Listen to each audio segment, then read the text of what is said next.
ಬಳ್ಳಾರಿಯಲ್ಲಿ ಇದು ದ್ವೇಷದ ಬೆಂಕಿನೋ ಅಥವಾ ಆಕಸ್ಮಿಕ ಕಿಚ್ಚೋ ಗೊತ್ತಿಲ್ಲ.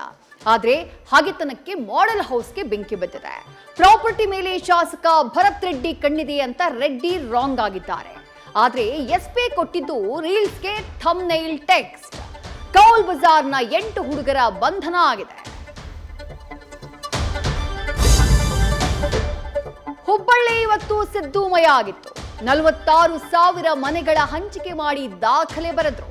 ಆದ್ರೆ ಶಿಷ್ಟಾಚಾರ ಉಲ್ಲಂಘನೆಯಾಗಿದೆ ಅಂತ ಹೇಳಿ ಬಿಜೆಪಿ ಕಪ್ಪು ಪಟ್ಟಿಯನ್ನ ಹಿಡಿದು ಮುತ್ತಿಗೆಗೆ ಯತ್ನಿಸಿದೆ. ಇತ್ತ ಭದ್ರಕೋಟೆ ಹಾಸನದಲ್ಲಿ ದಳಪತಿಗಳು ಶಕ್ತಿ ಪ್ರದರ್ಶನ ಮಾಡಿದ್ರು. ಮುಗಿಸ್ತೀವಿ ಅಂದವರಿಗೆ ಉತ್ತರ ಅಂತ ಗೌಡ್ರು ಗುಡುಗಿದ್ರು. ರಾಜ್ಯಪಾಲರ ಅಪೂರ್ಣ ಭಾಷಣ 2 ದಿನ ಕಳೆದ್ರೂ ಅಸಮಾಧಾನ ತಣಿದಿಲ್ಲ. ವಾಕ್ ಸಮರಕ್ಕೆ ಬ್ರೇಕ್ ಬಿದ್ದಿಲ್ಲ. ಇತ್ತ ರಾಜ್ಯಪಾಲರಿಗೆ ಘೇರಾವ್ ಹಾಕಿದ್ದು ಕೈನಲ್ಲೇ ಅಪಸ್ವರ ಕೇಳಿಸಿದೆ.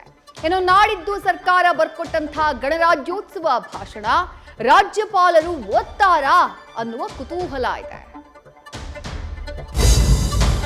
ಲಕ್ಕುಂಡಿಯ ಕಣಕಣವೂ ಶೋಧಕ್ಕೊಳಗಾಗ್ತಾ ಇದೆ.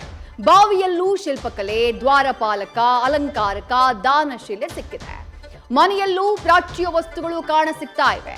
ಚಿನ್ನದ ರಹಸ್ಯ ಭೇದಿಸ್ತಾ ಇರೋ ಅಧಿಕಾರಿಗಳಿಗೆ ಘಟಸರ್ಪದ ಕಾವಲು ಮೂರ್ತಿ ಪ್ರತ್ಯಕ್ಷವಾಗಿದೆ. ವಿಜಯನಗರ ಕಾಲದ ಮೂರ್ತಿ 10 ಕಥೆಗಳ ರಹಸ್ಯವನ್ನ ಬಚ್ಚಿಟ್ಟಿದೆ.